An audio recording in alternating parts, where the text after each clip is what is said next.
Okay, so this is AQA Core 1 Summer 2012 question 3, and it says that the polynomial px is given by x cubed plus 2x squared minus 5x minus 6.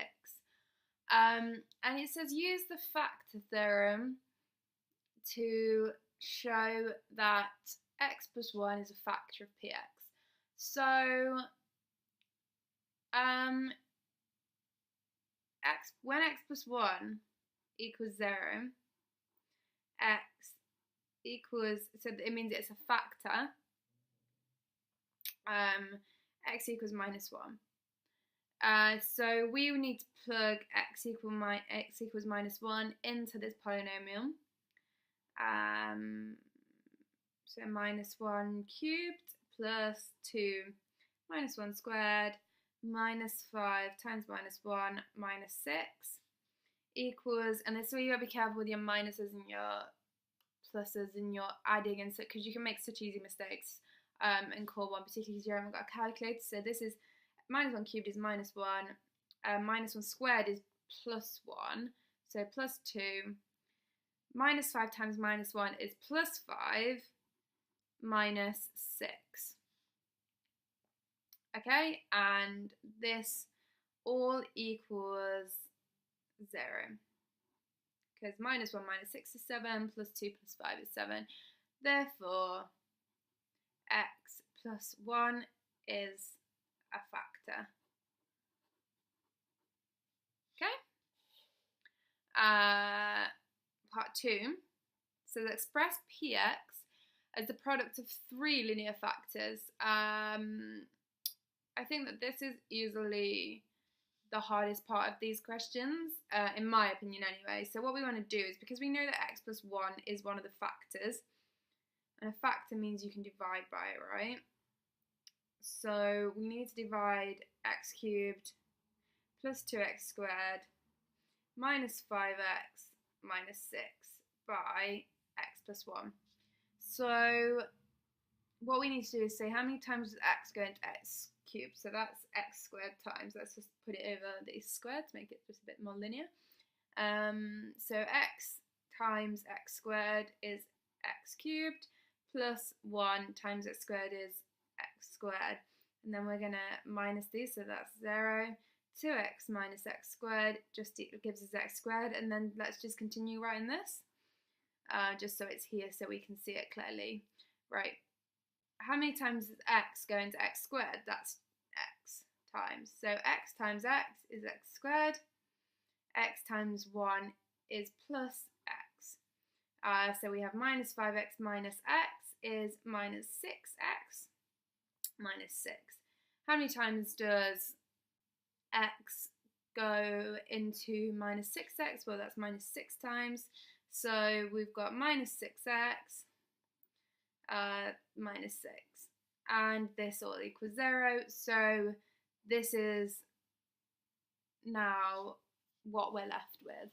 So we're now left with this polynomial equals x plus 1, and then this, x squared plus x minus 6.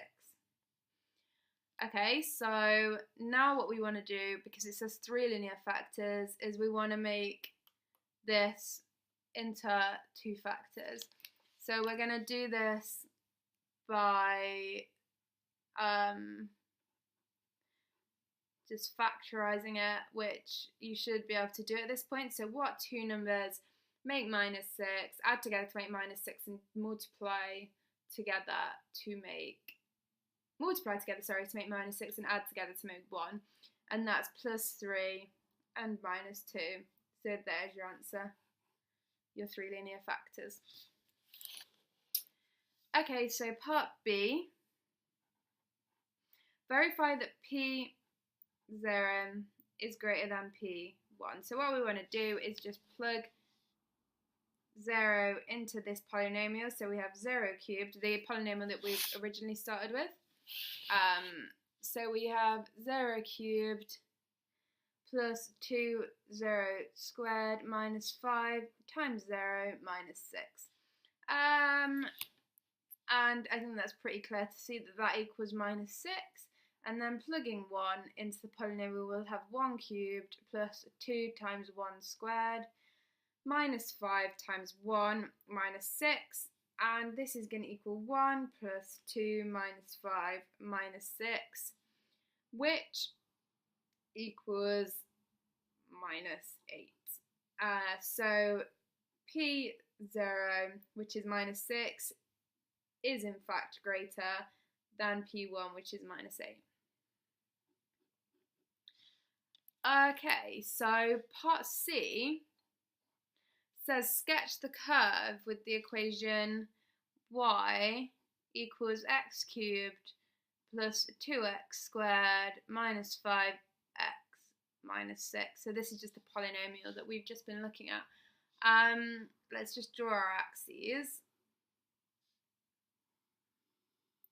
Now the questions kind of set you up for this. So you know that when y equals 0, x equals minus 1, minus 3, and 2. Okay? So we've got minus 1, minus 3, 2. And we also know that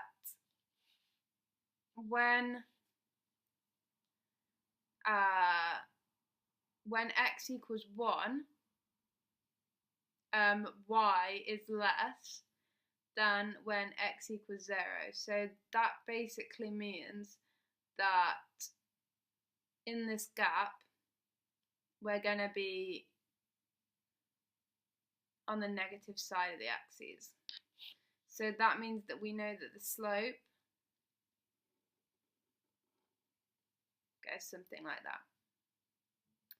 Okay, I hope that was useful, and thank you for watching.